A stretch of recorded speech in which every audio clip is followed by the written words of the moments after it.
Order! Order! You are an incorrigible delinquent at times. Behave yourself, man!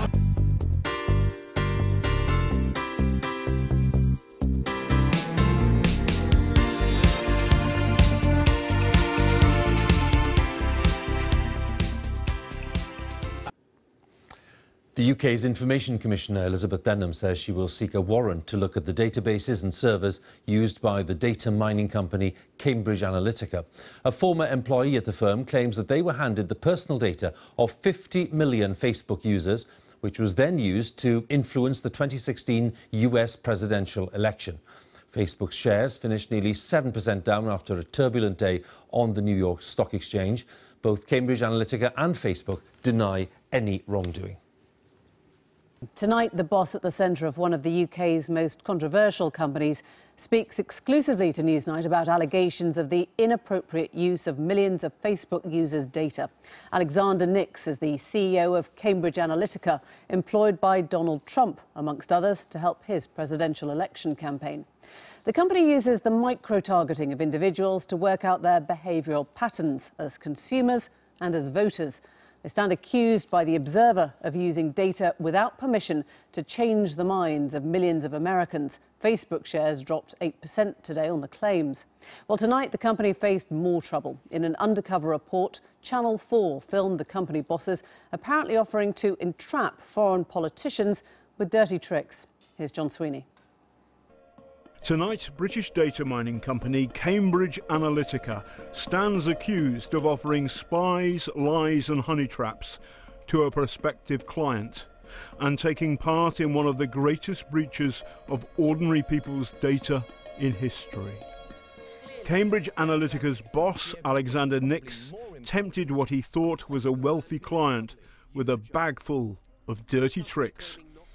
What the old Etonian didn't know was that the client was in fact an undercover reporter for Channel 4 News. We'll have a wealthy developer come in, somebody posing as a wealthy developer. I'm a master of disguise. Yes, they will offer a large amount of money to the candidate to finance his campaign in exchange for land, for instance. We'll have the whole thing recorded on cameras. Blank out the face of our guy, and we'll have posts on the internet. For example, you're saying when you're using the girls to introduce to the local fellow, and you're using the girls for this, like the seduction, they're not local girls, not Sri Lankan girls. I wouldn't have thought so. They could bring some. I mean, that was just an idea. Yes. Could bring some Ukrainians in. Cambridge Analytica and Mr. Nix deny any wrongdoing. The company, which denied a role in furthering Brexit but did work for the Trump campaign, is also facing an investigation by the British Information Commissioner tonight as the scandal grows. But the question potentially affecting millions of people around the world is whether their personal data was mined, and to what end. Imagine somebody knocks on your door and enters and rummages through all your stuff, and then rummages through the bits and bobs of 300 of your friends and family. You would tell them to bugger off. But that's exactly what Cambridge Analytica is accused of doing to the Facebook data of 50 million people. At the heart of the story is a Russian-born digital genius, Dr. Alex Kogan. Reports say Dr. Kogan scraped data from Facebook users who took part in a cunning personality test he devised, taking advantage of Facebook's obscure privacy settings and claiming he was doing academic research. Dr. Kogan reportedly was able to access the personal data not only of the nearly 300,000 users who took the test, but also of almost all of their Facebook friends. That apparently opened up access to some 50 million user profiles. Dr. Kogan has declined to comment, except to maintain that his program was, quotes, a very standard vanilla Facebook app, close quotes.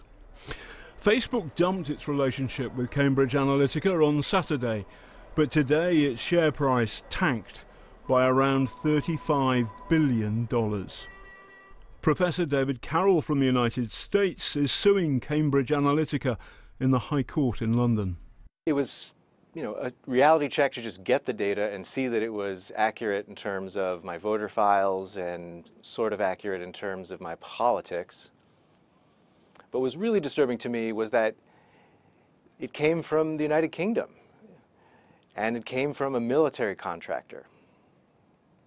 And I knew that, and that was really distressing. There's been unease about Cambridge Analytica's activities for months. The firm has consistently denied helping Brexit along or doing dirty tricks for Team Trump. Tonight's revelations raise a simple question. How reliable is the word of Alexander Nix? That was John Sweeney reporting. I spoke to Alexander Nix, the CEO of Cambridge Analytica, this afternoon, in an interview arranged to discuss the data breach and before details of the latest Channel 4 accusations were aired. I began by asking him whether it was right the academic Dr. Kogan offered Cambridge Analytica access to Facebook apps that were given special permission to harvest data. Well, it's certainly right that he gave us access to a data set. I think that we would disagree with the veracity of the claims concerning how powerful this data was. We ran many models over a period of time trying to understand if we could use this data in a meaningful way, and ultimately it proved to be fruitless, and so we moved down a different avenue. Because he says that the data came not just from using the apps, but from a far wider circle of friends. All their contacts gave you status updates, likes, personal messages. So from touching 200,000 people, you expanded into their entire social networks, which scaled you to most of America. Well, look, I think it's very important to understand what happened back in 2014. Is we were approached by a very respectable academic who said that he had the wherewithal, the legitimate and legal wherewithal, to collect data on Facebook users that we might be able to use in part of our modelling. And we entered into a contract with this individual to undertake a large-scale piece of research for our company. And that involved going out and asking somewhere close to 40,000 individuals to undertake a survey, a bit like an opinion survey. And as part of that survey, the individuals consented to give up some of their data to this academic, Dr. Kogan, and also some data on some of their friends.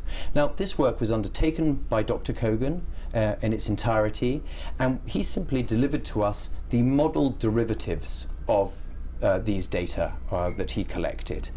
And we then looked at how we could build models on top of these models to understand whether that would give us any insight or any signal into these audiences. So when Chris Wiley says that Kogan was using apps from people who had no idea on Facebook, is he wrong? Is he lying?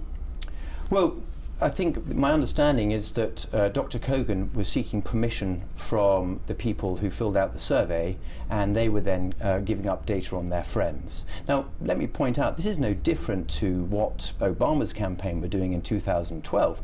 The Obama campaign produced a Facebook app that requested their supporters to give up their Facebook data, and also allowed them to give up data on their... They knew they were doing it. Exactly, and it's exactly and you're saying the same. That everyone you asked knew they were giving up their data?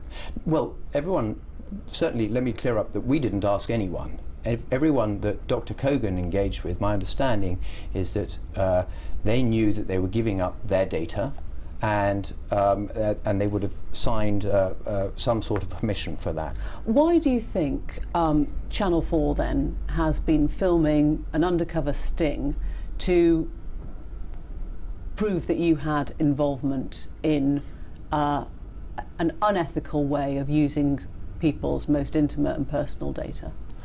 Well, I think, look, I can't speak to Channel 4's motives. I think that their undercover sting was intended to embarrass us, and why? Again, look, we see this as a coordinated attack by the media that's been going on for very, very many months, in order to to damage the company that that had some involvement with the election of Donald Trump. Do you know what they filmed? Do you remember what you said? Do you know what they're going to use? Well, I have a fair understanding, yes. And is it as bad as you think? Well, look, you asked me earlier if I had any regrets. Yes, I have a huge amount of regrets about the fact that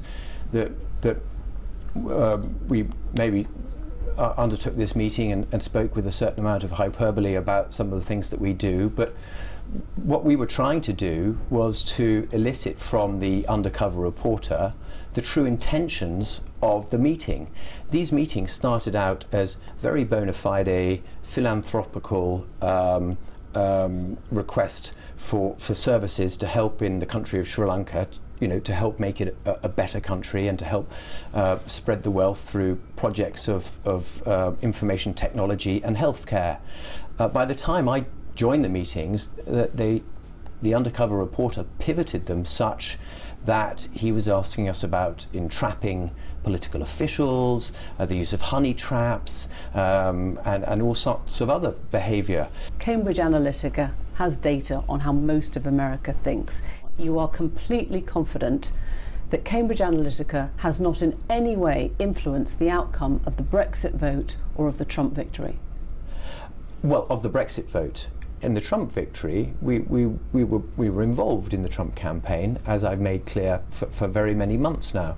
We managed everything from research to data to analytics to all the digital marketing to also the television marketing that was undertaken. So we had a role that was core to some of the functions that were being delivered to the campaign. And do you feel that you have skewed democracy by playing a part in that?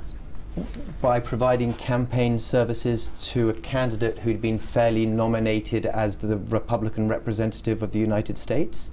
How is that possible? So you think that Hillary Clinton is allowed to have a campaign team and Donald Trump isn't? Do you feel there is anything ethically that you would do differently as a company now? Well, I have some regrets about the way that I have represented what the company does. I certainly feel that the air of mystery and negativity that surrounds the work of Cambridge is misfounded, and as the CEO I take responsibility for that. I take responsibility in light of the fact that the staff have worked incredibly hard to build this business up.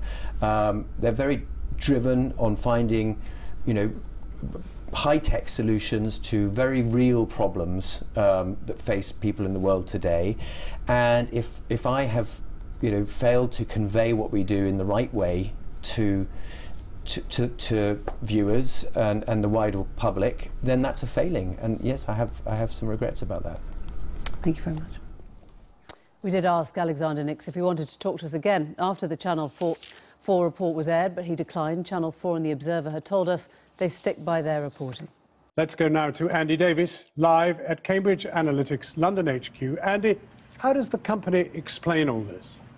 Tactics, John. Essentially, their position is this, that when our undercover reporter raised the issue of undermining political opponents, how they responded, they now claim, touching on honey traps apparently and bribes, was a tactical ploy. And I quote them, "Our executives humoured these questions and actively encouraged the prospective client to further disclose his intentions. They said that it's the practice of their staff to de-escalate the conversation before removing themselves." In other words, this was all a pretense to try to get to know the client better, to assess reputational risk. And they went on to say that they had grave concerns about this client at the end of that meeting, which is really interesting because that meeting took place, that last meeting, on the 16th of January, and yet we know that 7 weeks later, Cambridge Analytica was still writing to our undercover reporter, wondering what was going on with this, quote, impending partnership. Still apparently very keen, still chasing. And what's been the fallout so far, Andy? Well, the fallout's happening right now, John, behind me, because we got a call from Facebook earlier this evening, said that they were sending in a team of investigators into the offices of Cambridge Analytica here. How did it come to this? Well, Over the weekend, as revealed on this programme, in The Observer and New York Times, an academic a few years ago passed the data of 50 million Facebook profiles to Cambridge Analytica, a violation, said Facebook, of their policies, and all of that data should have been deleted, and yet there are reports that some of it somewhere might still exist. Hence, we think why Facebook are in Cambridge Analytica, who incidentally have said they did delete all the data. So it's all got very messy for both companies. Facebook today lost nearly 8% off its share price. That's more than $40 billion in value. They've since recovered, but shares in other big tech stock has also dropped back. Meanwhile, in Parliament, MPs have been upping the pressure on Cambridge Analytica. This was one of the questions put to the Culture Secretary earlier today. Does he believe there should be a broader investigation into Cambridge Analytica as a company, which many people are concerned is using many different shadow companies and different identities to campaign around the world? And many people have raised concerns and questions not just about the way they're using data, but the ethics and leadership of that company in all aspects of its life. I'll ensure that all the considerations that he mentions are looked into. So, John, lots of strands to this complex story, very fast-moving story, and at the heart of it, the ethical conduct of a company which claims to be the most significant political consultancy in the world, but which is now surely the most scrutinised. Andy Davis. Now, joining us here in the studio, Elizabeth Denham, the UK's Information Commissioner. I mean, this is exactly your terrain, and I'm wondering what your reaction to what we have just seen is. I think we should all be shocked by that and deeply concerned. Our office has been carrying out an investigation into data analytics and political profiling and micro-targeting for several months now, and we have heard similar allegations during our investigation. And the name of Cambridge Analytica came up in your investigations? It has, but the issue of Cambridge Analytica and Facebook is only one strand of our investigation. Our investigation involves more than 30 organizations, social media companies, data analytics companies, political campaigns, and political parties. So it is a wide and comprehensive investigation so that we can explain to the public what happens to their personal data during political campaigning. Now, by their own admission, Cambridge Analytica say that they hide what they're doing. So that's not making your job any easier. Do you have the resources? It isn't making our job any easier. On March the 7th, I issued a demand for access to Cambridge Analytica. They were given until 6 p.m. tonight to respond to it. I'm not accepting their response, so therefore I'll be applying to the court for a warrant. I've instructed my office tomorrow. So we need to get in there. We need to look at the databases. We need to look at the servers and understand how data was processed or deleted by Cambridge Analytica. There are a lot of conflicting stories about the data. You have the full powers that the police have? I mean, do you have the numbers? Do you have the expertise? And indeed, I mean, you've already talked about there being 30 companies that you're investigating. You've got an enormous job with this one. Do you have the resources? We have prioritized this file. We have 10 full-time staff on it. We can also use external forensic experts. We can bring in assistance where we need it. But the important part is that we get access to this data, because there's been so many contradictory stories about where is the data, how the data flowed between GSR, Dr. Kogan, Cambridge Analytica. We need to get to the bottom of that on behalf of the public. Now, reportedly, Facebook knew what was going on 2 years ago. Did they tell you? They did not report it to our office, but it's not a requirement for a private sector company to report to the regulator. It will be in May of this year. There'll be a mandatory data breach requirement. So they did not need to tell us. It's best practice, but certainly if there's a contravention of the Act, you should talk to the regulator, and for significant data breaches to disclose that to the public. Now, Facebook have gone in tonight to Cambridge Analytica. I mean, are they ahead of you? Can you work with them knocking around as well? We're the regulator. We have the powers, and we need to collect the evidence in order to take enforcement action. So I think it's very important that we apply for the warrant and that we can do the search on behalf of the public. When you say you're going in tomorrow? We are applying for a warrant tomorrow, and we're hoping to be able to go in You don't have the freedom just to pounce? We do not have the freedom to pounce. We have to get an order if we're doing a search of computers and search of the property. It leaves the opportunity for these 30 companies to do some serious shoveling if you've only got 10 people. I have also asked for new powers under the Data Protection Bill, the power to compel companies and organizations and individuals to provide us with the information we need to carry out our important task. It's challenging. Certainly the government is open to amending the law to give us those powers of compulsion. In the position that you hold, are you concerned about the implications for democracy? I am. I think it's a very important moment. Right now we have parliamentarians, we have the media, we have companies, we have the public's attention on voter surveillance. And I think it's critically important that there's trust and confidence of the public in our democratic institutions.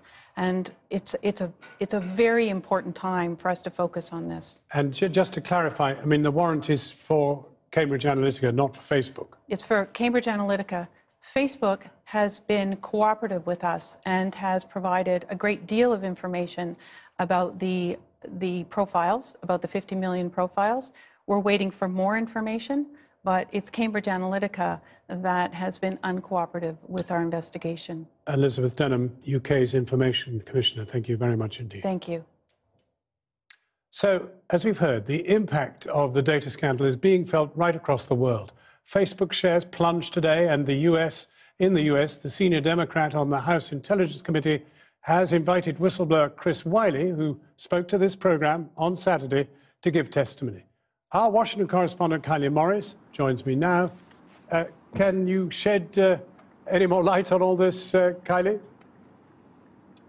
Well, John, the committee's just issued a statement saying that based on our reporting, as well as that of the Observer and the New York Times, they have questions now for Chris Wiley about the data sets comprising those 50 million profiles, how that was stored, how it might have been used, and whether it could have been accessed and exploited by third parties, including in Russia. Now, the committee minority also, we understand, wants Alexander Nix back before them, as well as other Cambridge Analytica executives. Now, this latest contribution of Andy's will no doubt stir that pot as well. I mean, remember, this all comes at a moment when Donald Trump's presidency is under intense scrutiny now by special counsel Robert Mueller. Now, he's previously expressed an interest in the Trump data campaign and perhaps has more to consider tonight. And there's more to come from us as well. Tomorrow evening, another undercover film, this time focused on Cambridge Analytica's claim that it won the election for Donald Trump. What did they actually do? And what do they make of the investigative efforts in Congress now to investigate the Trump campaign and how the 2016 election was won? They're politicians, they're not technical. Right. They don't understand how it works. They don't understand because the candidate is never involved. He's told what to do by the campaign team. So candidate's the puppet. Always. Well, joining us now from the House of Commons, Damian Collins, the Conservative MP who's the chair of the Culture Committee, and from New York, the journalist Issy Lepowski, who writes about tech for Wired magazine. Damian Collins, will your committee be immediately summoning these people and launching an inquiry? Well, we have an open inquiry at the moment into disinformation and fake news, and we've been looking at these issues on data. I can confirm that Chris Wiley, the whistleblower, will be giving evidence in the House of Commons to our committee on Tuesday next week. We're also going to write to Mark Zuckerberg asking that he gives evidence himself, or if not, an equivalent senior figure at Facebook, someone who can speak on behalf of the whole company and doesn't have the excuse of not knowing certain things, is required to know everything. And we will be writing back to Alexander Nix as well. He recently gave evidence to the Select Committee, and I think the investigation published by the Observer yesterday challenges directly many of the things he told us, in particular his denial that the company had received these data points from the 50 million user accounts on Facebook that we now know about. So there's quite a lot for us to follow up on. I must admit, though, one of the things that slightly troubles me about the report so far is the idea that Facebook have gone into Cambridge Analytica tonight. I really think this should be a matter for the authorities and for Elizabeth Denham's team at the Information Commission, not for Facebook to go in directly now. I mean, who knows what's going on there? And there are undoubtedly questions for Facebook themselves about why was it when this issue about the use of the data points of these 50 million people was raised with them 2 years ago. They didn't act until this weekend. OK, let me pause you there for a moment and go to Izzy Lepowski. Izzy Lepowski, what's happened your side of the water? I mean, it seems that the interest and indeed the concern is as high as it is here, if not higher. Yeah, it's absolutely high. I mean, we're talking about 50 million Americans whose data was leaked to an unauthorized user. Facebook is supposed to alert people to that. They're supposed to guarantee people privacy protections. And we're seeing that they not only fell down on the job, but that they did not alert the authorities in the proper way. They didn't alert their community in the proper way. This is something that they were turned on to in 2015, and they tried to handle it behind closed doors with Cambridge, with SCL, with Dr. Kogan, the researcher involved who originally acquired all of this data, but they did not disclose it to the public, and that is really the problem here. Right. Wired magazine, you live in this world. You know the digital world better than probably many other people. And as a result, I'm wondering, is cybersecurity a dead cause?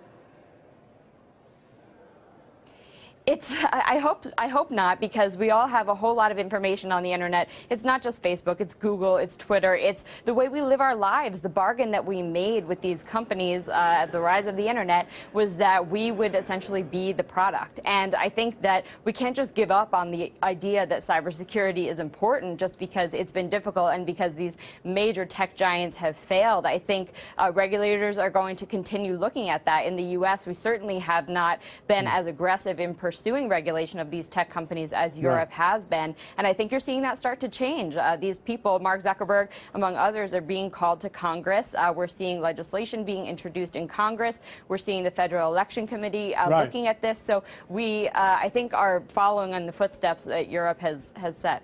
Well, this brings us back to you, Damian Collins, not least to the role of Facebook. And you must be very concerned tonight. I mean, are you going to call them before you? Do you want to try and get hold of Mark Zuckerberg? It seems the buck stops with him. Well, we've said that we will do that, and we'll be writing to Mark Zuckerberg tomorrow asking that he should come and give evidence. What was frustrating for us, we held an evidence session in Washington, D.C.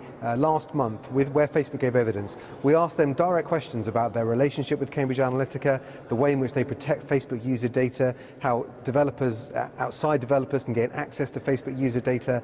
We didn't really receive any clear answers to those questions, and in some cases, the witnesses from Facebook said they weren't in a position to answer. Tonight, you must be very concerned that if Facebook are in there before the Information Commissioner, and it looks as if they are, there may well be, shall we say, alterations in some of the evidence that's in there. Well, that's right. I mean, what are they doing? Are they going back in there to physically recover data, to disturb the files? Well, could that hamper the investigation of the Information Commissioner? I don't think it's responsible, and I think that's why it's so important. I think the Information Commissioner has these additional powers to go in and take data that's part of a legitimate inquiry and do so at speed. I think this investigation should be for the authorities, not for private companies doing it behind closed doors. A last quick one for you, Izzy Lepowski. This company worked for Donald Trump. Will there be questions?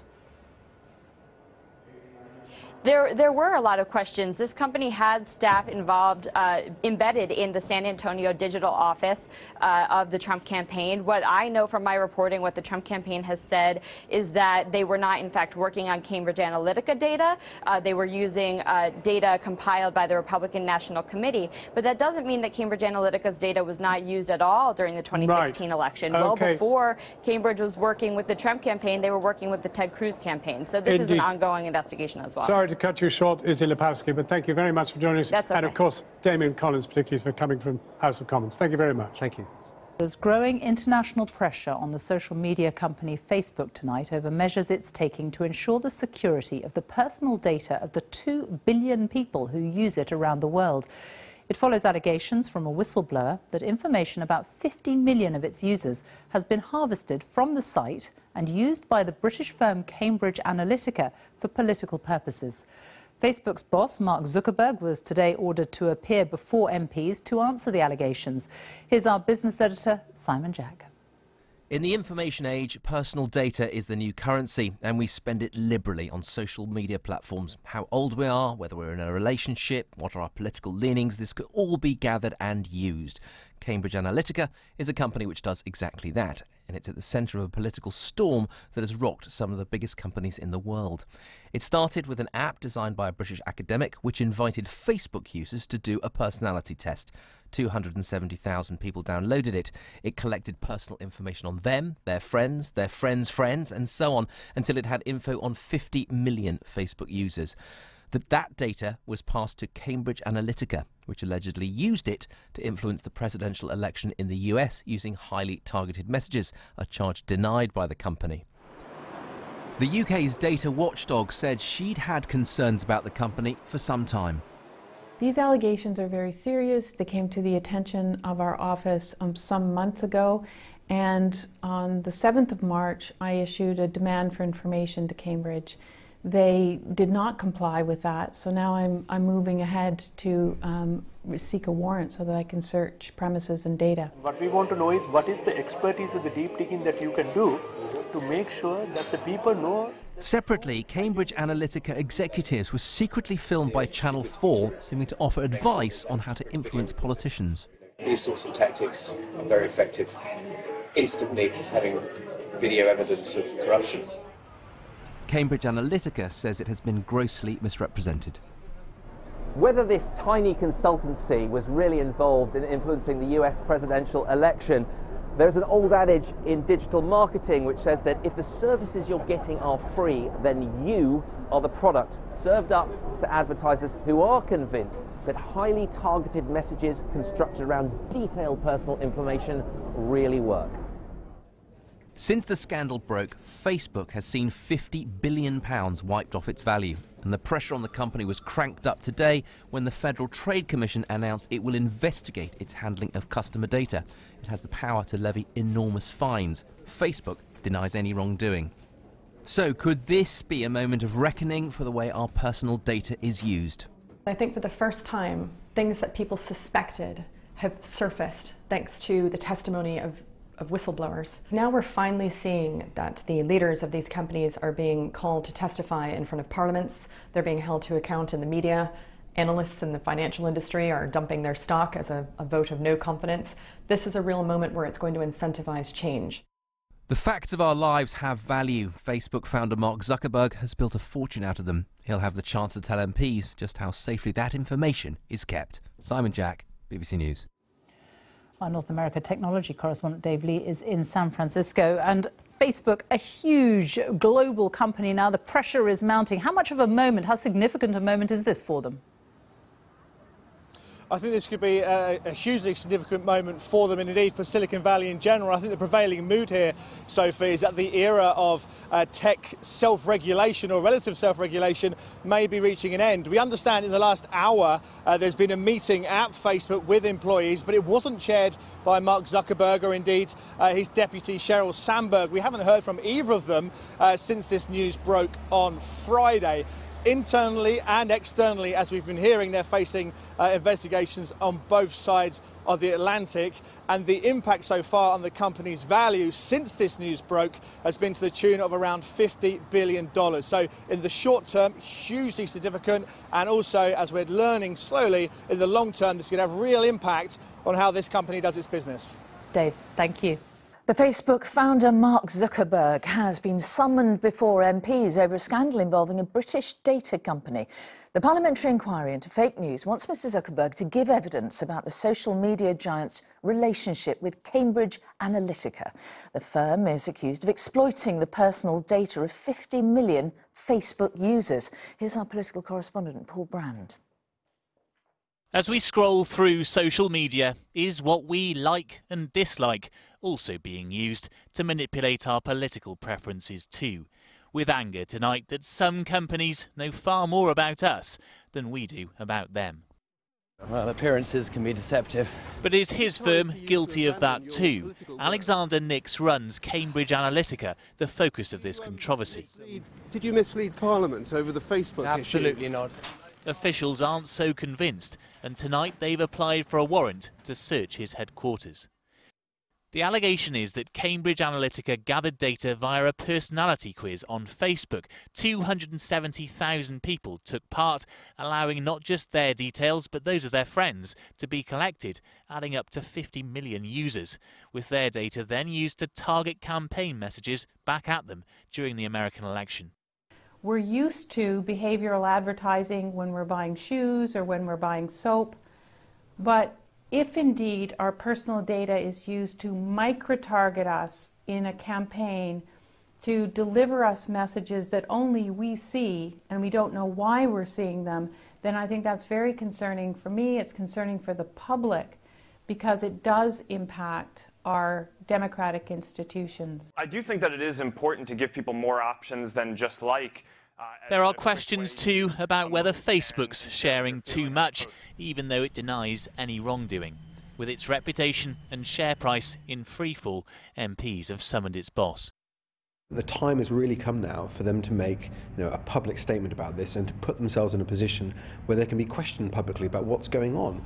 Even if they don't care what Parliament thinks or what Congress thinks, they should care what their users think. And I think people are increasingly concerned that their data may not be safe or could end up in the hands of companies like Cambridge Analytica where they don't want it to be. They must be stopped. Tonight there are protests outside Cambridge Analytica, which insists it followed the rules, but others want them tightened up to keep us all safe from oversharing on social media. Paul Brandt, ITV News.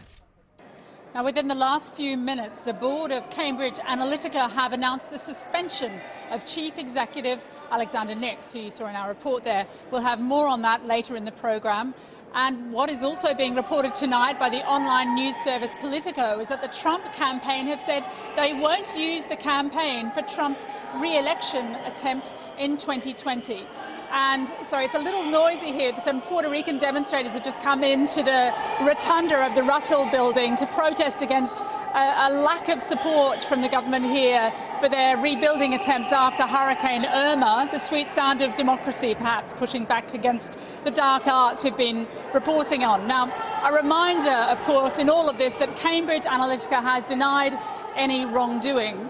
Earlier, I spoke to the senior Democrat on the House Intelligence Committee, Congressman Adam Schiff, who's one of the leading figures investigating Russian interference in the 2016 election. I began by asking him about those comments from Alexander Nix that sounded so dismissive of their efforts to discover what Cambridge Analytica had been doing and how his committee didn't have jurisdiction over the activities of Alexander Nix. Well, a couple things. First, it's certainly within our jurisdiction if we had a foreign firm that was using the essentially stolen data of tens of millions of Americans to target them in a political campaign. That's very much our business. And if the data analytic arm of the Trump campaign had contacts with Russia, we know that they made overtures to WikiLeaks to try to obtain stolen Clinton emails. To Julian Assange, indeed. To Julian Assange. This is all very much within our jurisdiction. In terms of Mr. Nixon, I have serious questions about the truthfulness of his testimony. If Cambridge Analytica brought on this researcher and did so for the purpose of illegally acquiring data on tens of millions of Americans in a way that they could not have either afforded or gotten with the kind of haste that they needed, we need to know about it. Are you fearful that he might have perjured himself in his appearance before your committee? There are certainly statements that he made during his testimony that are inconsistent with the reports that we're hearing from the whistleblower, and we've invited Mr. Wiley to come and testify before our committee. Has accepted that invitation. Do you need Alexander Nix to come back as well? We should have him come back, and what's more, we'll need to look at the information as we learn it to determine whether he was telling the truth when he testified before our committee already.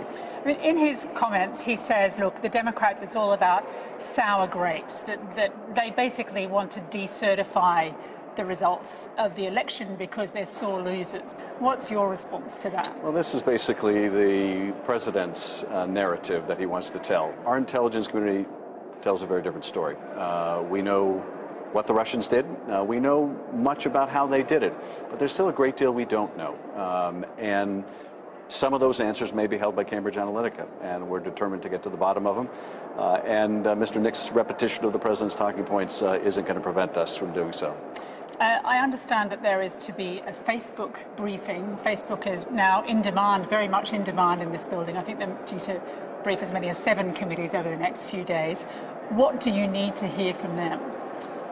Well, a great many things. Vis-a-vis Cambridge Analytica, when did they discover that their data had been misappropriated? What steps did they take to audit and make sure that the data, in fact, had been destroyed? Why is Cambridge Analytica only being suspended now? Why wasn't action taken earlier? What obligation did they feel that they had to report to their users about the compromise of their data? Was there any report made? What do they know now about the Russian use of their platforms? We continue to learn more. They must be in a far better position to learn more than even we. We are still trying to publish the ads that the Russians placed on their platforms and need their further assistance in scrubbing those ads for personal information and explaining why other ads have been scrubbed in ways that appears to overshoot the mark. I mean, disappearing evidence, as you describe, this means, as we understand it from Cambridge Analytica and from Alexander Nix, of trying to kind of appear and seamlessly, if you like, flood the internet with messaging that's unattributable, that's untrackable. I mean, it really feels like the dark arts are kind of permeating the democratic world at the moment. How do you even begin to stem that? Well, it's certainly true, and to see the good reporting that you've done with Alexander Nix talking about how they can inject things into the bloodstream, they can create these fake pages and whatnot. He's basically describing the Russian active measures campaign on social media. There were Facebook embeds in Cambridge Analytica. We need to find out how much they knew. Were they aware that Facebook data was being used? But also we need to expose not just what the Russians did, but what firms like Cambridge Analytica did, so that consumers of information, users of these social media platforms can understand just how much misinformation and propaganda is out there. As Nix would explain to your undercover crew, the key is for them to hide their hand and not to reveal that it's propaganda, because people do ask once it's discovered it's propaganda, okay, who's paying for that propaganda? Yes, the dark arts have arrived in full force online and they need to be ferreted out. Congressman Adam Schiff. More from me in Washington later in the programme, but back to John in London now for more developments on the story. Thank you indeed, Kylie. Well, we've heard in the last few minutes about the suspension of Cambridge Analytica's chief executive Alexander Nix by the company's board. Andy Davis is at their London HQ. Andy, bring us up to date.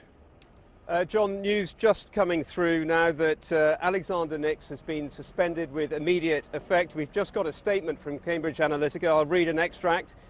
They say that in the view of the board, Mr. Nix's recent comments, secretly recorded by Channel 4, and other allegations do not represent the values or operations of the firm, and his suspension reflects the seriousness with which we view this violation. They've said that a QC will now lead an independent investigation, the findings of which will be published in due course. But it's a dramatic end to another dramatic 24 hours. Last night, Facebook had sent investigators in here. Then the Information Commissioner got wind of it, told Facebook to get out, and now, would you believe it, the Information Commissioner can't get in because she's waiting for a warrant from a judge to get inside to inspect the data. Meanwhile, the man at the centre of this all, Alexander Nix, turned up for work this morning, waiting to hear his fate, and naturally we wanted to put some questions to him. At their London office, Cambridge Analytica no doubt like to talk about using data to change behaviour. It's how to change the narrative they're now caught up in, which might be more pressing. A narrative, as of last night, now featuring their boss, Alexander Nix, caught discussing ways for a client to undermine a political opponent. Footage seen by millions across the world. We'll have a wealthy developer come in, somebody posing as a wealthy developer. I'm a master of disguise. Yes. They will offer a large amount of money to the candidate to fight access campaign in exchange for land, for instance. We'll have the whole thing recorded on cameras. blank out the face of our guy, and we're going to post it on the internet. So it'll on the Facebook or YouTube or something like this. It can be. We'll send some girls around to the candidate's house. That was just an idea. Yes. We'll bring some Ukrainians in on holiday with us. You know? Right. You know what I'm saying? Yes. They are very beautiful Ukrainian girls. They are very beautiful. Yes. I find that works very well.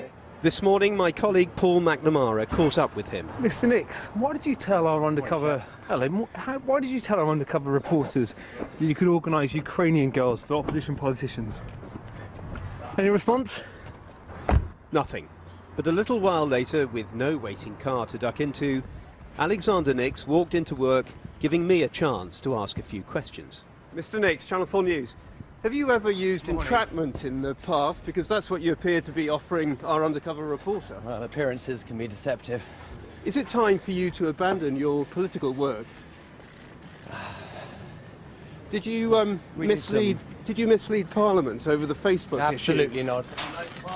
And with that, he's briskly guided into the shelter of his office block. Grateful, no doubt, for any gesture of support right now. Already facing claims that Cambridge Analytica misled Parliament over their role in the harvesting of 50 million Facebook profiles, they've now got the Information Commissioner poised, waiting for a warrant to get access to their data systems. One MP today said the delay was unacceptable. Well, what's going on in social media land at the moment has been described as the Wild West, and what we now need is a sheriff with the tools to actually bring order to some of this misbehaviour. So that means we need new powers to actually equip the Information Commissioner with the power to get digital search warrants so that she can get the data she needs much, much faster than it appears she's been able to do this week. As for Alexander Nix's colleague, Mark Turnbull, another executive recorded in our undercover footage... There's no good fighting an election campaign on the facts, because actually it's all about emotion. Mr. Turnbull. If it was all about emotion, then his silence this morning gave us little to go on.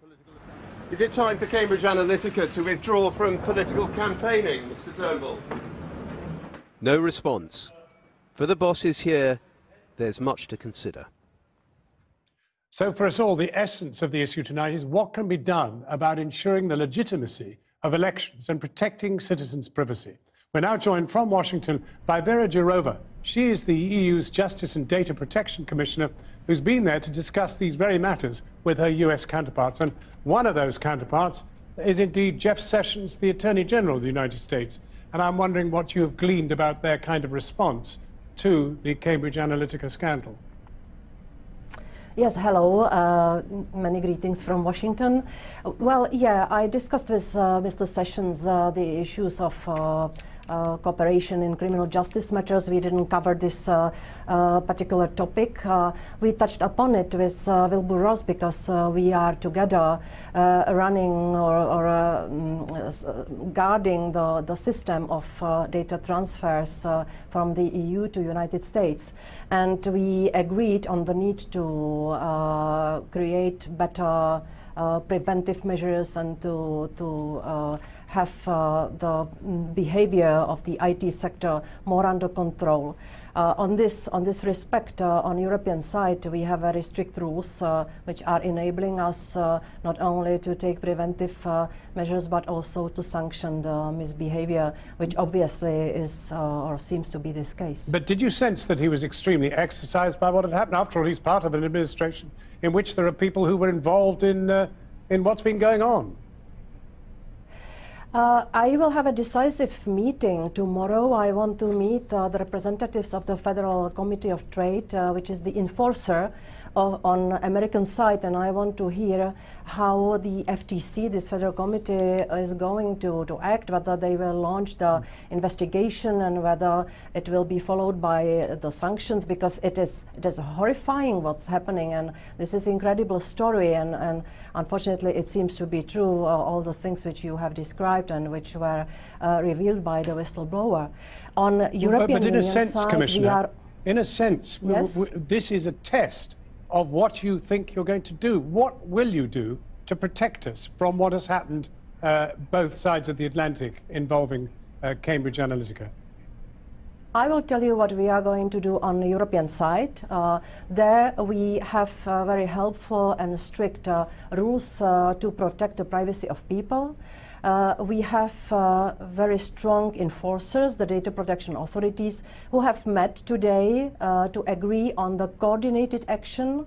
They agreed on helping the United Kingdom Data Protection Authority to launch the procedure because according to their legal reading, there might be also a criminal case, fraud, and also, of course, the breaches of the data protection But forgive me, rules. Commissioner, forgive me just for a moment. I mean, what has happened is something which requires very instant response. What are we going to do about Facebook, for example? I mean, the theft of the profiles of 50 million people, not now, but 2 years ago, and nothing has been done. Facebook, what is going to be done about Facebook?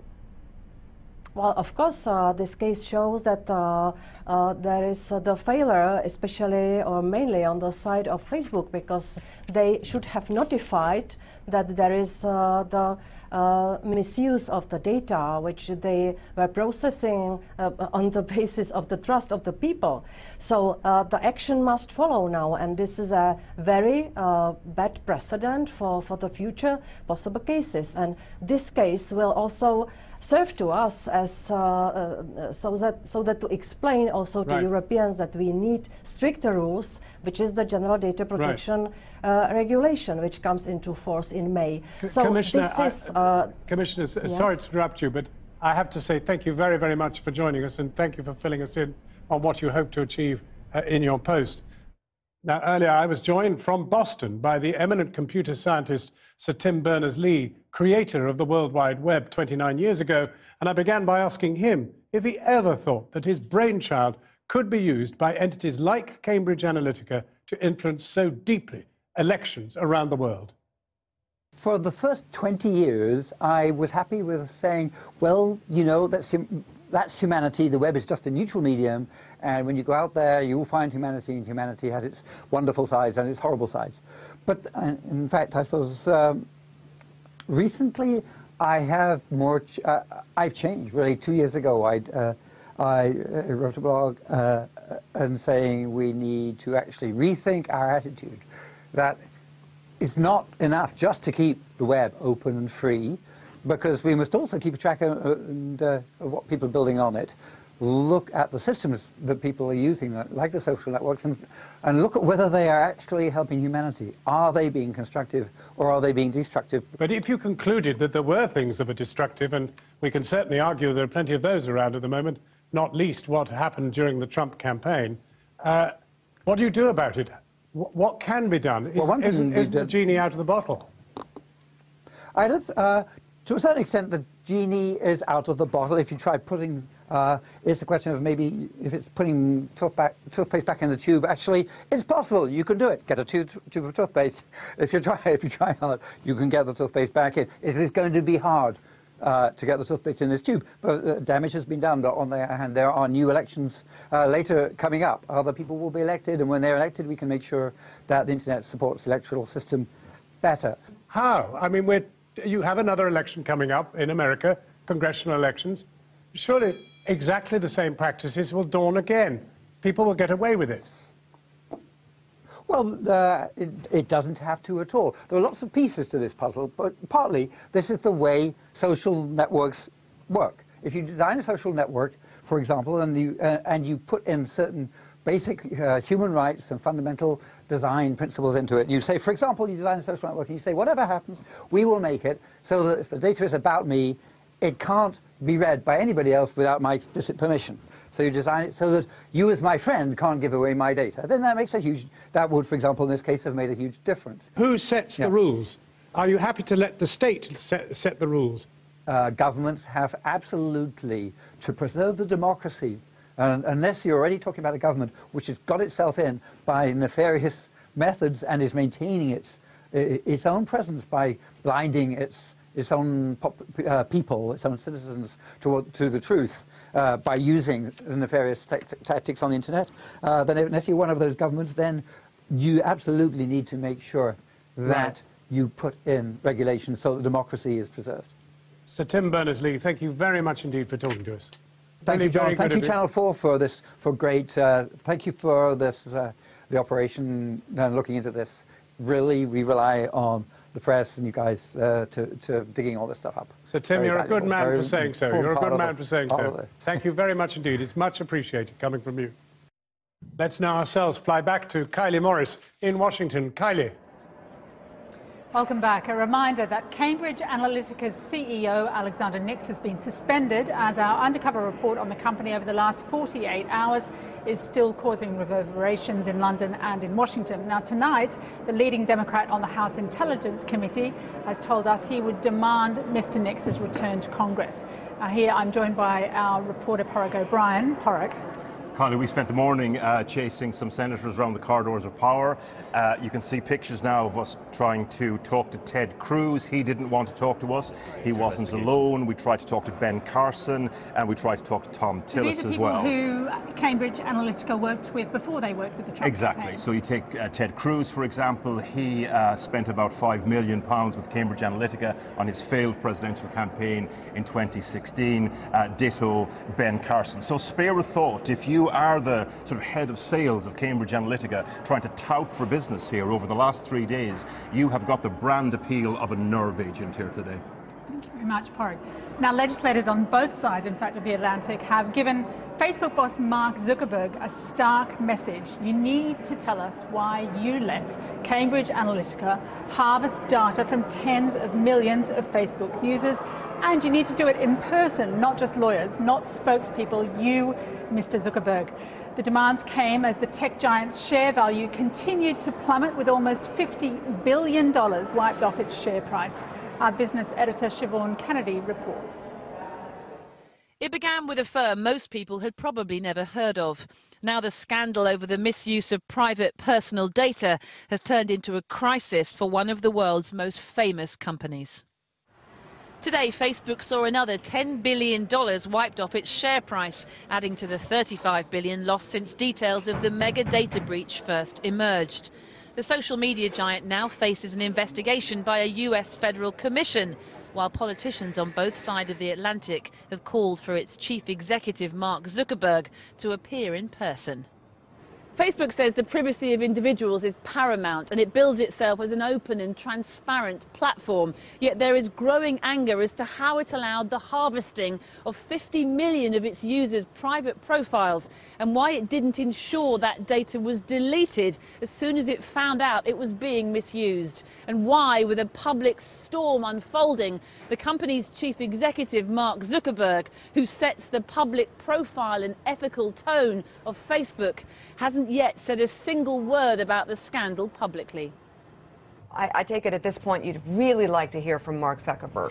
Well, yes, and we'd actually like to hear from all the social media CEOs. 50 million Americans basically had their information stolen. They don't call it a breach. I call it a breach, because if someone broke into my apartment and took my stuff, it will be the same as if my apartment manager gave them the key and let them in and they took my stuff.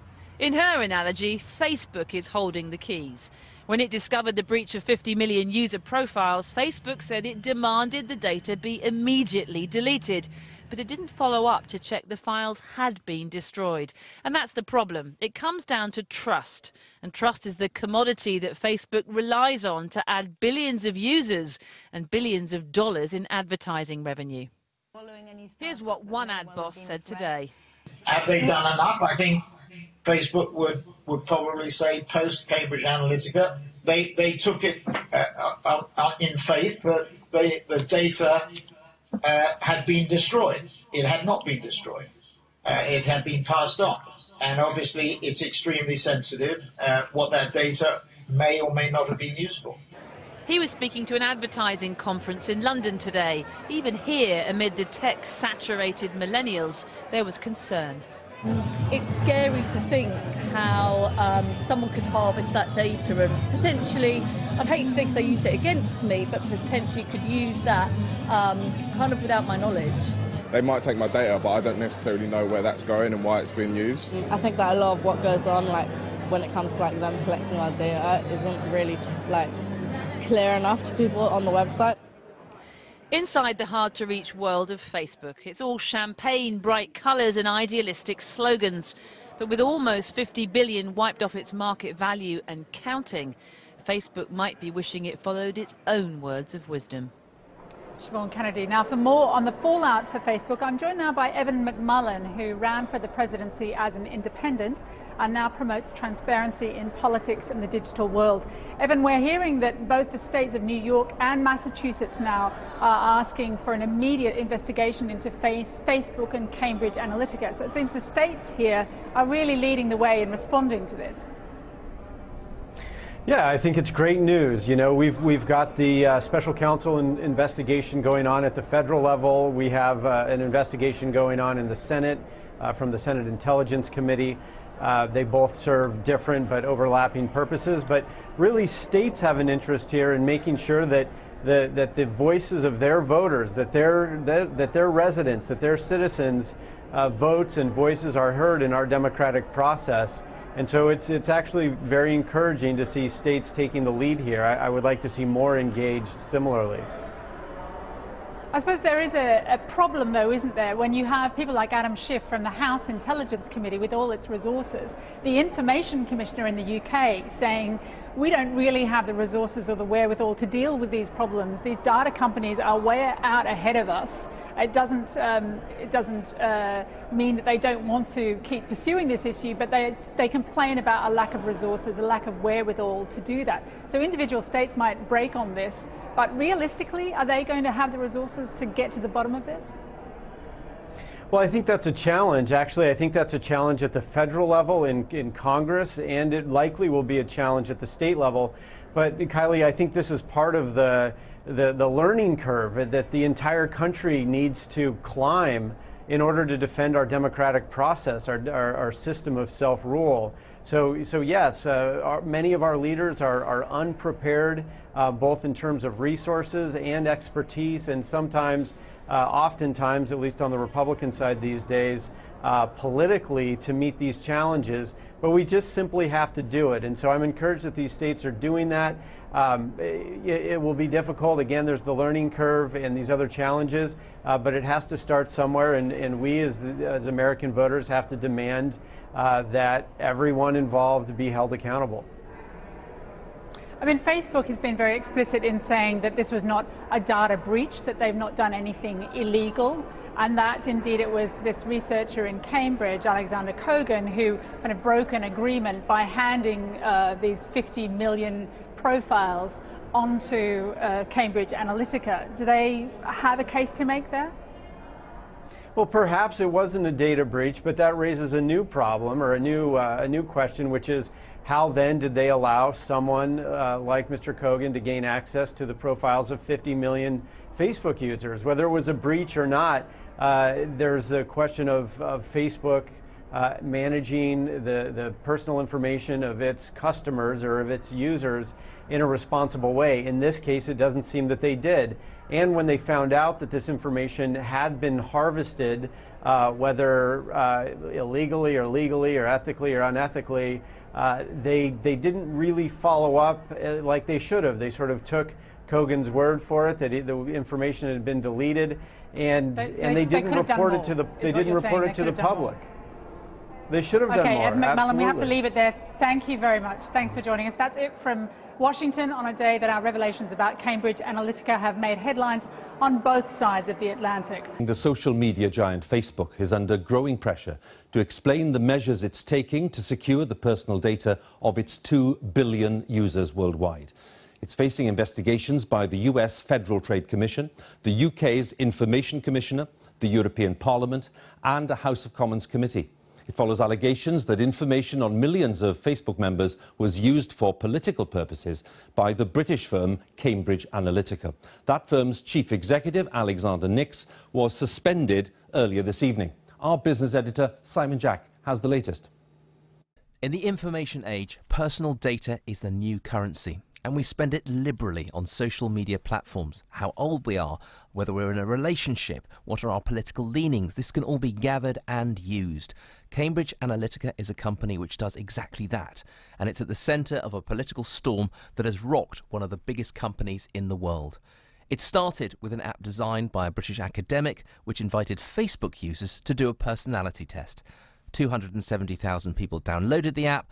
It collected personal information on them, their friends' friends, and so on until it had info on 50 million Facebook users. That data was passed to Cambridge Analytica, who allegedly used it to influence the presidential election in the US using highly targeted messages, a charge denied by the company. The UK's data watchdog said she'd had concerns about the company for some time. These allegations are very serious. They came to the attention of our office some months ago, and on the 7th of March, I issued a demand for information to Cambridge. They did not comply with that, so now I'm moving ahead to seek a warrant so that I can search premises and data.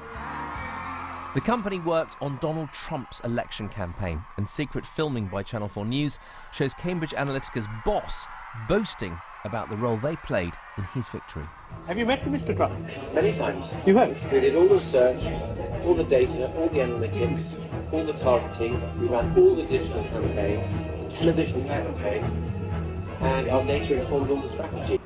The company denies any wrongdoing. It says Mr. Nix's comments did not represent the values of the firm and has tonight suspended him pending their own investigation.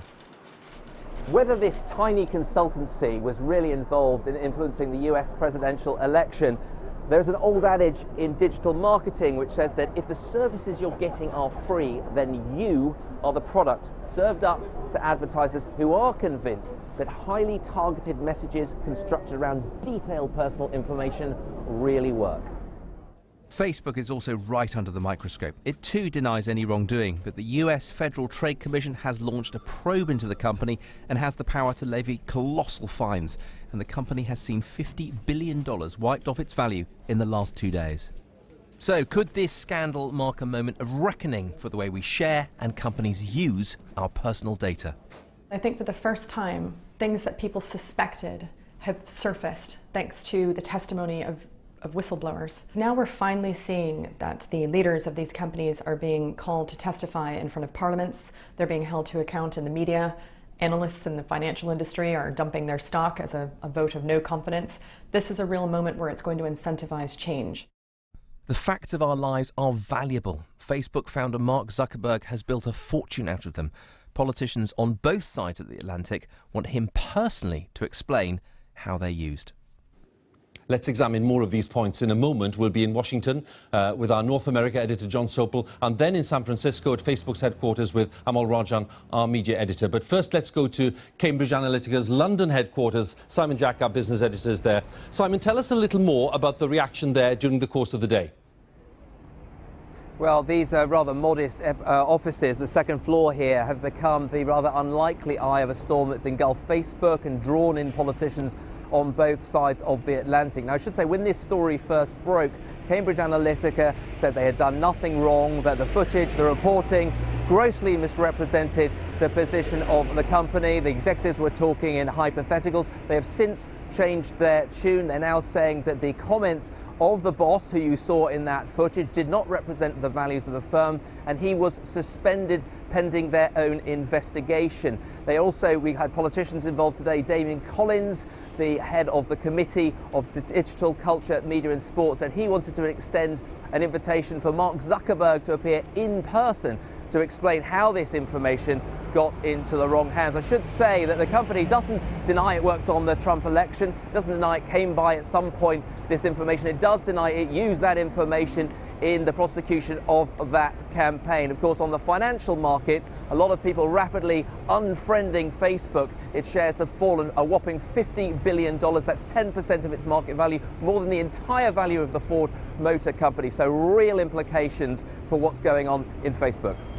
Simon, many thanks. Simon Jack there for us in central London. Let's go to Washington and talk to John. John, into this mix today has thrown clearly concerns by regulators as well. Yeah, I mean, you're in the position where Cambridge Analytica are either telling falsehoods and it's full of hot air, which is not a good look, or it is telling the truth, in which case it could be in a whole heap of trouble with lawmakers here on Capitol Hill. Now, they claim to have been responsible for the entire digital strategy of Donald Trump's campaign, of the crooked Hillary kind of campaign as well. Now, leave to one side whether Donald Trump will accept that Cambridge Analytica were responsible for the election victory rather than him. But some of the claims they make about coordinating between the Trump campaign and some of what these called super PACs, which are meant to be entirely independent of the Trump campaign, that would breach US electoral law. That could cause problems. And then there's Mark Zuckerberg, we've just heard about. If he's been called to come and give evidence here, he's got a bunker on his estate in Palo Alto. I don't think that's going to protect him from the wrath of lawmakers on Capitol Hill. John, many thanks. With that, I'm going to go to Amol Rajan and ask about Facebook. Amol, in your view, what's the kind of pressure on the company? Hugh, I think there's absolutely no question that Facebook is facing its biggest crisis since the company was founded in 2004. As Simon Jack talked about, there are tens of billions wiped from its stock market value. You've got the resignation of a very senior figure within the company. The mood here is one of angst and anxiety, and now investors are getting very uppity and talking about rebelling en masse as well. And it's got to be said that the company's response to this crisis, to these revelations, has made things worse, not better. Earlier this afternoon, there was a meeting for lots of staff here. Mark Zuckerberg, the founder and CEO, was not there. Sheryl Sandberg, the chief operating officer, was not there. I've just spoken to a senior Facebook executive here who said, well, that's because they're taking their time to gather all the facts. And when the revelations first came to light, Hugh, the company aggressively said this was not a data breach. The truth is, it could have been something much, much worse. The mass harvesting of the personal data of tens of millions of people without them knowing about it. And I think this is making lots of people wake up to the fact that for all its brilliance in innovation and technology, and for all that it's a free product, Facebook is as well a mass surveillance tool that used to be about selling products and is now selling politics too. And I think that's got implications for Western democracy that it's fair to say Facebook and the big brains here haven't got their head around. Amol, once again, thanks very much. Amol Rajan there, our media editor. John Sopel, our North America editor, and our business editor, Simon Jack. The controversial political data intelligence firm Cambridge Analytica has suspended its chief executive. More on that soon, but Facebook's not exactly having a great week either. It's the biggest corporate crisis since Volkswagen's diesel deceit. Now, that inaugurated a significant decline in diesel sales. Does this mark the same for Facebook or even other tech giants?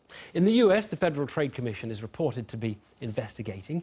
Here, the Information Commissioner's Office said it's applying for a warrant to get access to Cambridge Analytica, and, interestingly, it told Facebook to drop its own audit of the firm. It was a sign that the authorities here, as elsewhere, are not going to let Facebook act as though this is a little local difficulty that can be dealt with via an in-house memo telling staff to wash the coffee cups. Authorities across the West are shocked at the way Facebook let app developers harvest data and then break all the rules by passing it on to others. And Facebook didn't necessarily tell anyone when they discovered rules had been broken. How should we describe Facebook's attitude to the data of its users at the time Cambridge Analytica had taken possession of so much of it? Permissive? Certainly. That, in fact, was the goal. App developers could make better apps for use on Facebook if they could get the data. Careless? Well, yes. At that time, apps didn't just hoover up the user's data, they could access the user's friends. That did stop in 2015. Is the fact we might have given consent a defense for Facebook? I think legally it is possible that you might have given Facebook permission to basically do whatever you want with that data. But I would point out to the fact that Facebook actually removed some of these access points, what are called APIs, around 2014. And Mark Zuckerberg went on stage and said that people were surprised when this happens. That, I'm friends with you and your data gets siphoned off because I used an app surprises you. So it is kind of clear that the legal consent doesn't really capture the essence of how people feel about this. What's clear is that the Cambridge Analytica affair has hit a nerve, igniting an international indignation at the power of the company. One German court found Facebook's default consent settings breached consumer law. The British and Americans are on the case as well. The company faces potential punishment and, crucially, a threat to pieces of its business model. So what's been happening up until now is the lax control from Facebook has allowed the advertisers to really focus their advertising, to really make it specific to users, by accessing the data that perhaps under a controlled environment they wouldn't necessarily have access to. I think with the increased regulation, we're going to see an ending or certainly a much stricter control on that, which is going to impact the amount that advertisers are going to be able to access information, and therefore the amount that they're going to be able to centre their advertising. And that's suddenly going to make Facebook a little bit less attractive for advertisers. Now, let's be fair, there's no direct evidence as yet that Cambridge Analytica's use of Facebook data actually had any very big effect. Of course, Cambridge Analytica would love you to believe it has magical powers of persuasion, as indeed do many of its most vocal critics. But does it? Just yesterday we learned that the Conservative Party had spent 4 times more on Facebook than the Labour Party in the run-up to last year's election. The Conservatives also spent millions on the best political and market research consultants. But I think it's fair to say, to put it charitably, its campaign was not regarded as among the best in British election history. It was a lesson in how the biggest brains don't always get what they want. Certainly, you know, if they are indeed these Svengali-like super geniuses who can make people believe things just by targeted Facebook advertising, then it kind of raises this question, why haven't we seen that technique being used by other people? Particularly, why aren't they being used by people who sell stuff online all year round instead of just trying to market an election every 4 years? You know, how is it that Amazon is not, you know, trying to parse your big 5 personality traits and do custom advertising to you in order to sell you a dishwasher? But the damage is done. A corner has been turned. Data is being taken more seriously. The company is being taken as less trustworthy. I don't know whether Cambridge Analytica had a significant effect on the Trump election. I don't know whether they had a significant effect on Brexit. I do know that the systems that have been developed by Facebook give this capability and make this something that is possible to happen in the future. And that's I think, what's much more important. Not the specific event that's just happened, but what the implications are for our democracy in the future. Because the abilities of these things will only get better. Big data analysis is getting more refined. The amount of information there is getting greater. So it means that the likelihood of being able to affect things is increasing. Mark Zuckerberg has been strangely quiet on the whole affair. It's not as though data was some obscure area of law even in 2015. And data was Facebook's business after all. But it feels as though the company is leaving its teen years now and being expected to take responsibility like an adult.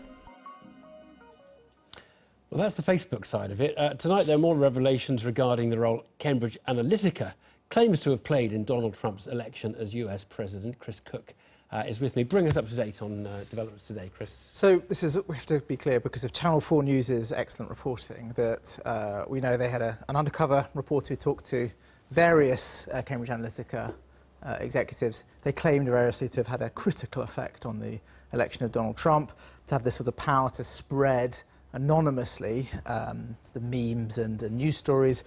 They also talked in a way that made some people draw the conclusion there had been collusion between the Trump campaign and a supposedly independent political action group, which is not allowed in US election law. We should be clear, Cambridge Analytica denies all of these things that their own executives have said, and that is why, you know, they suspended their chief executive this evening. Let's talk about the British investigation. Maybe not the one that Facebook is most terrified of, in truth, because obviously the American side of it's probably a bigger deal for them. But the Information Commissioner is obviously now absolutely on the case. How effective is that going to be?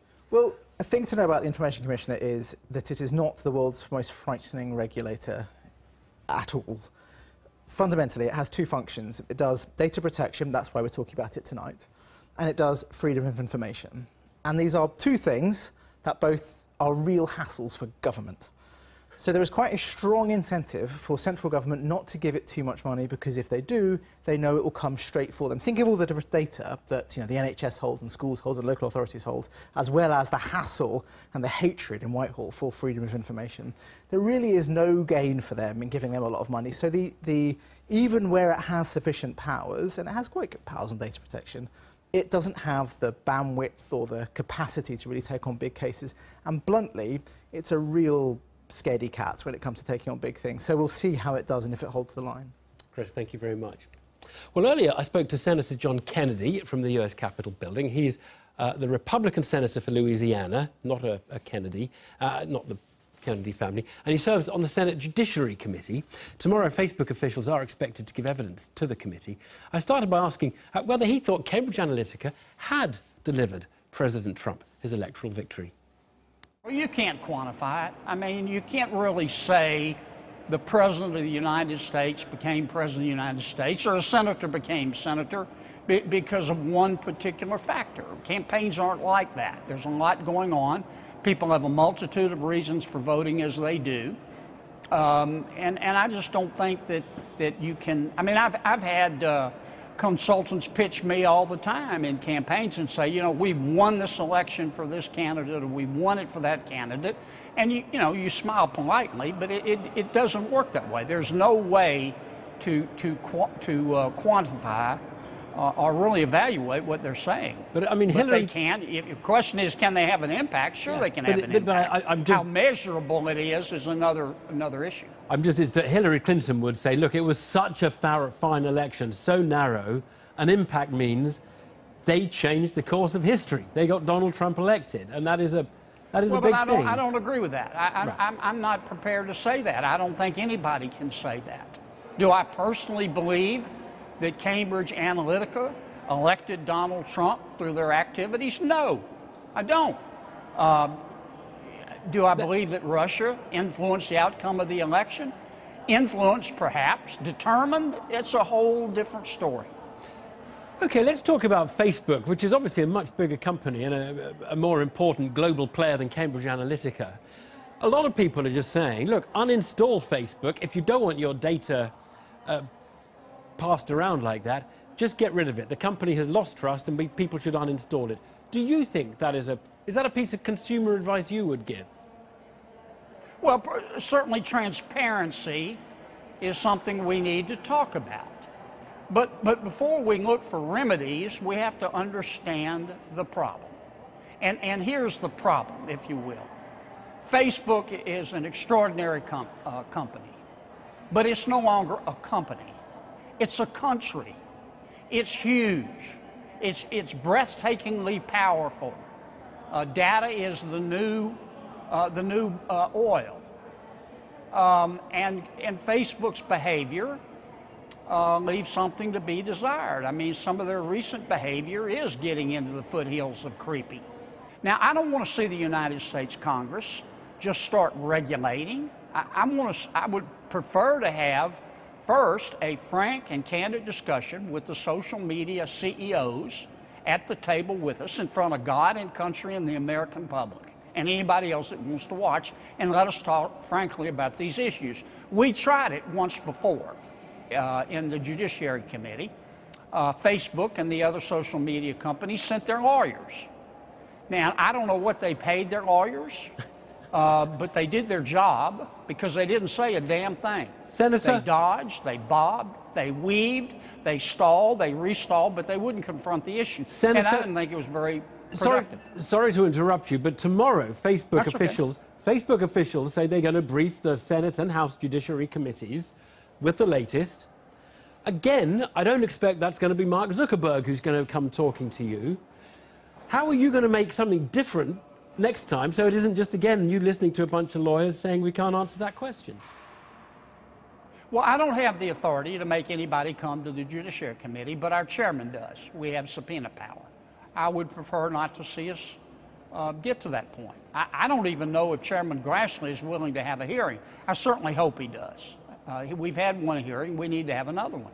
And I would very respectfully and politely but firmly suggest to Mr. Zuckerberg that he needs to come talk to us. And subpoena him if he doesn't come. And not send a representative. And subpoena him if he doesn't accept the invitation. We're not there yet. We're not even to the subpoena stage.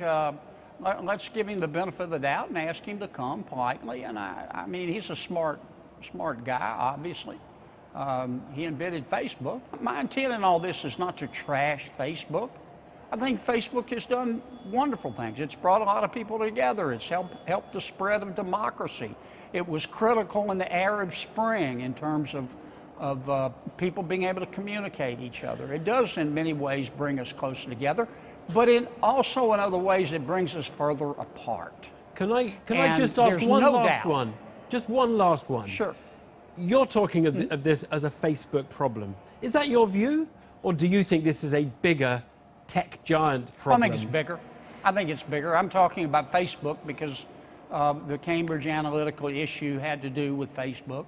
But you can make the same argument for Twitter, Google, the other social media companies. I mean, let me say it again. They're not companies. I'm proud of them. They're American companies. But they're not American companies. They're not even companies anymore. They're countries.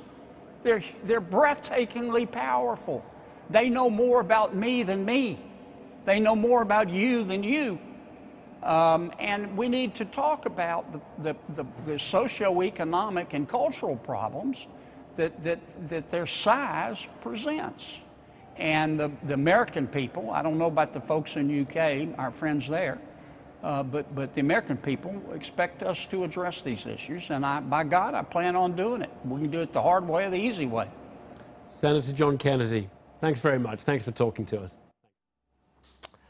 John Kennedy there. So Stig and Carol are here. To the eye, we start. UK demanding answers from Zuckerberg, and Americans too, it seems. Well, if Mark Zuckerberg shows up at a select committee in Britain, I will eat Carol's hat. I was just going to say, I'll show him my backside in Harrods window. He's not coming, is he? Why would he come? They can demand all they like. Why on earth would he come? Although, having said that, some Facebook executives have already given evidence to this Commons committee led by, what's he called, Damien? I've forgotten his name. Collins.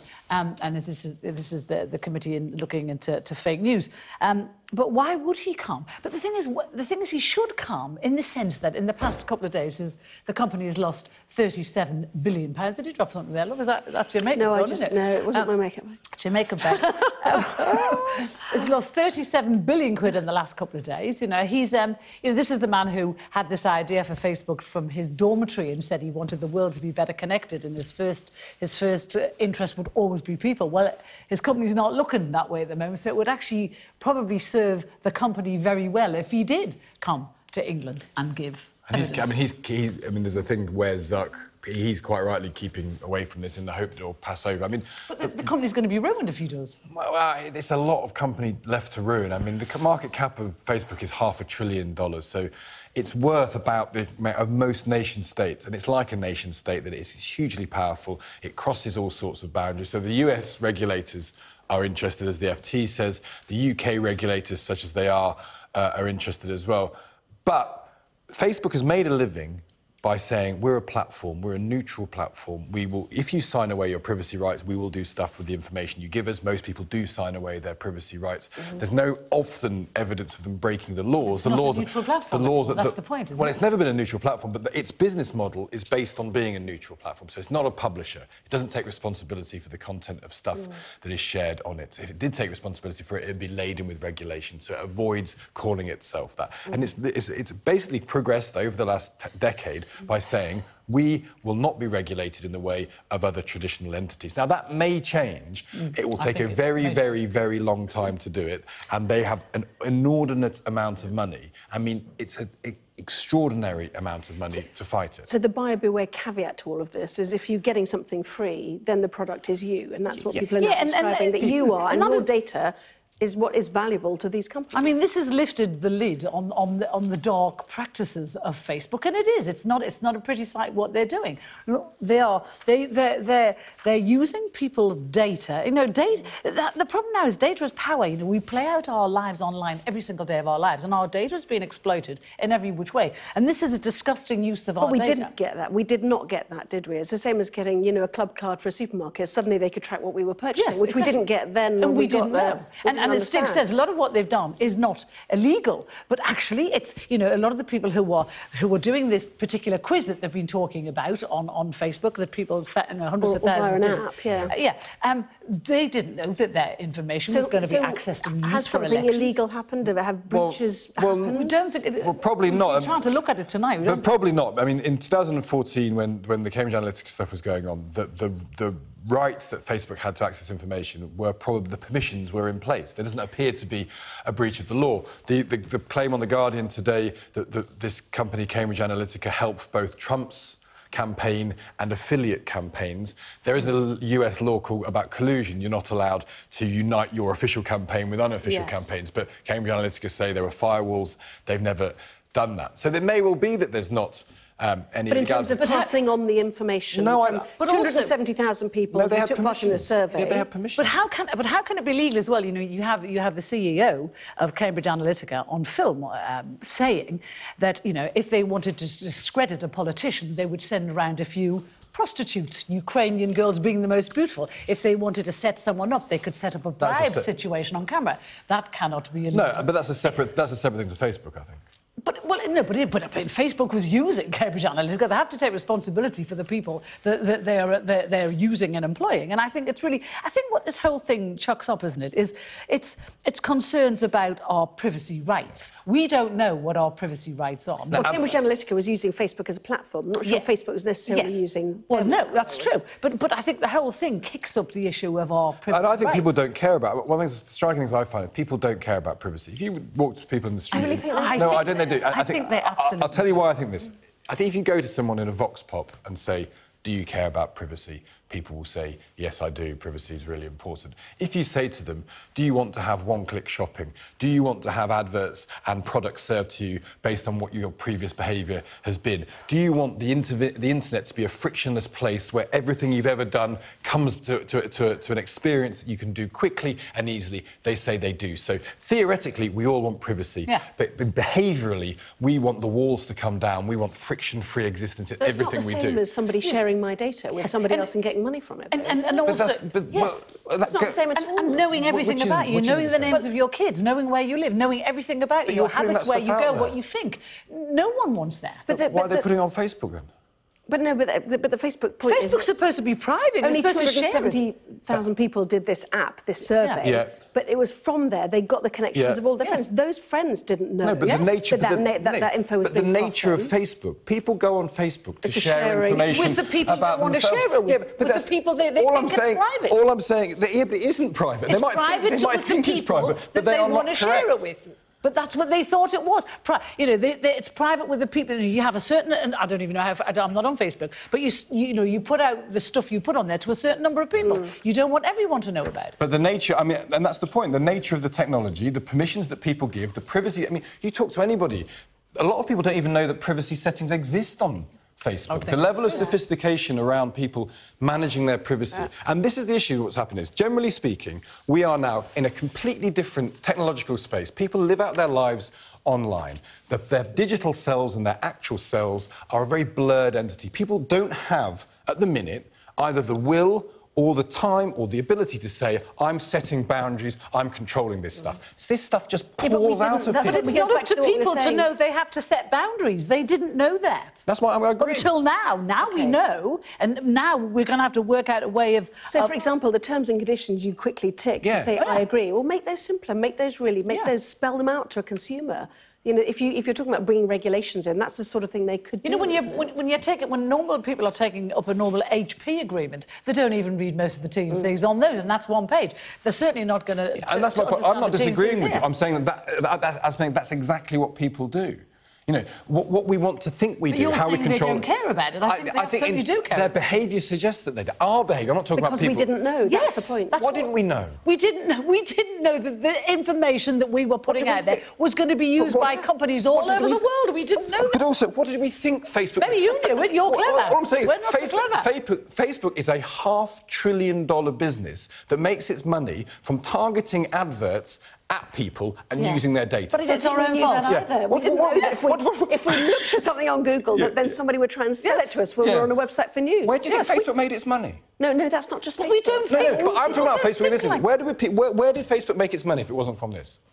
It's a $500 billion business. It makes its money from the decisions we all make on it, and it puts advertisers in our direction. And that's how it does it. I think that's been writ clear in the past 2 days, but not until the past 2 days. And you might think we're all stupid for not knowing that, but I'm afraid a lot of people are being caught out.